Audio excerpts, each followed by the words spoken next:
చెప్పండి. సార్తో మాట్లాడాలి. అయితే వెళ్ళండి. ప్రజ్ఞ, ముందు నేను వెళ్ళి మాట్లాడొస్తాను. నువ్వు ఇక్కడే ఉండు.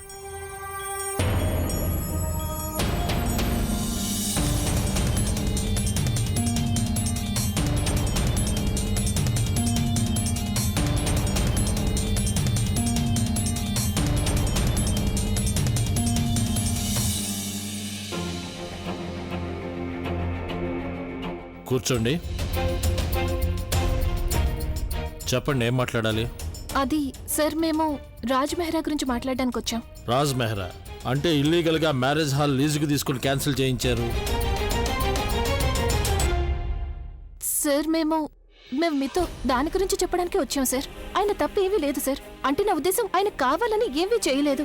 ఈ విషయంలో ఆయన తప్పు ఏమీ లేదు సార్. చూడండి, తప్పుందా లేదా అనేది కోర్టు వారు చూస్తారు. నా దగ్గర ఆయనకు వ్యతిరేకంగా సాక్ష్యాలున్నాయి. ఆయన అలాగే వదిలేయలేము. కానీ సార్, అది ఆ ఎఫ్ఐఆర్ నా కుటుంబంలో వాళ్లే ఇచ్చారు. ఒకవేళ నేను అది వెనక్కి తీసుకుంటే ఆయన వదిలిపెట్టడానికి ప్రాబ్లం ఏముంటుంది? మేడం, ఇది పోలీస్ స్టేషన్, ఎలక్ట్రికల్ డిపార్ట్మెంట్ కాదు. ఎప్పుడు అనిపిస్తే అప్పుడు కంప్లైంట్ చేయడానికి, కంప్లైంట్ రిటర్న్ తీసుకోవడానికి.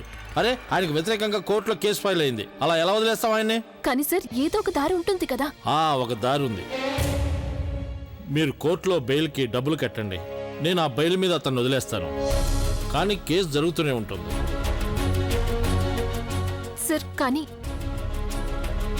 నేను ఒకసారి ఆయన కలవచ్చా? ఆయనతో కొంచెం మాట్లాడాలి. సరే కానిస్టేబుల్, ఈవిడ్ని రాజ్ దగ్గరికి తీసుకెళ్ళు. Okay sir. Thank you so much sir.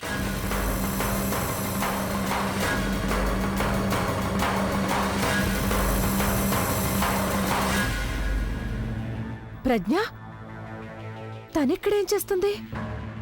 ఒకవేళ రాజ్కి నిజం చెప్పడానికి రాలేదుగా? ఆగండి. లోపలికి ఎక్కడికి వెళ్తున్నారు? నేను నా భర్తను కలవడానికి వచ్చాను. కొంచెం ముందు వచ్చి ఉండాల్సింది. ఆయన్ని కలవడానికి ఇంతకు ముందు ఎవరో వెళ్లారు. కాసేపు కూర్చోండి అక్కడ. అలా ఎలా? నేను ఆయన భార్యని. నేను ఆయన్ని కలవడం చాలా అవసరం వాళ్ళకంటే. నేను వెళ్తాను ఆయన కలవడానికి. ఇది పోలీస్ స్టేషన్, మీ ఇల్లు కాదు.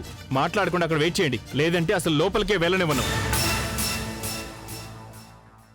అవునంతే, మనం అనవసరంగా టెన్షన్ పడుతున్నాం.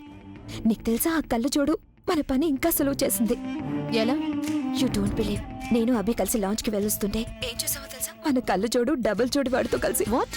అంటే ప్రజ్ఞ సురేష్ తో కలిసి స్కూటర్ మీద తిరుగుతుంది. నాకేమనిపిస్తుందో తెలుసా? 24 గంటలు ఇలాగే స్కూటర్ మీద తిరుగుతూ గడిపేస్తుంది అనుకుంటా. మీరు జాగ్రత్తగా చూసారా వాళ్ళు ఎక్కడికి వెళ్తున్నారు? వాళ్ళు ఏదైనా సాక్ష్యం వెతకడానికి వెళ్ళలేదు కదా? లేదు, ఐ డోంట్ థింక్ సో.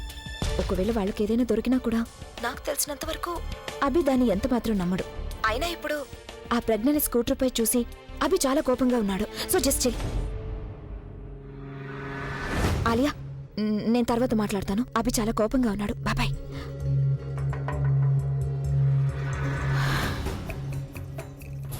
ప్రజ్ఞ సురేష్ కలిసి ఉండటం అది మంచి విషయం కాదు. అసలు వాళ్ళు ఎక్కడికి వెళ్తున్నారు? ఏం చేయడానికి వచ్చావు? నేను ఈ కటకటాల వెనక ఎలా ఉన్నానో చూసి వెళ్దామని వచ్చావా? లేకపోతే నా పట్ల జరిగింది కరెక్టే అని చెప్పడానికి వచ్చావా? ఏ ఒక్క మనిషి అయినా నేను తప్పు చేశానని నమ్మితే నేను వాళ్ళని కలవాలని అనుకోవడం లేదు. ఎవ్వరికీ నా మీద నమ్మకమే లేకపోతే ఇక నేనేమని అనుకోను? నేనెవరిని కలవాలనుకోవడం లేదు. ఎవరితో మాట్లాడాల్సిన అవసరం లేదు. ఇక మీరు వెళ్ళొచ్చు. రాజ్బాబు గారు, మీతో నేను అలా మాట్లాడడానికి రాలేదు. తెలుసు నాకు, మీరు నిర్దోషులని, మిమ్మల్ని ఇందులో ఇరికించారు అని తెలుసు. అలాగే నాకు ఈ విషయం కూడా తెలుసు. మీరు ఈ స్థితిలో ఉండటానికి కారణం ఎవరి వల్ల మీరు జైల్లో ఉన్నారు? ఎవరి వల్ల నేను జైల్లో ఉన్నాను? ప్రజ్ఞ ఎవరు చేశారు ఇదంతా?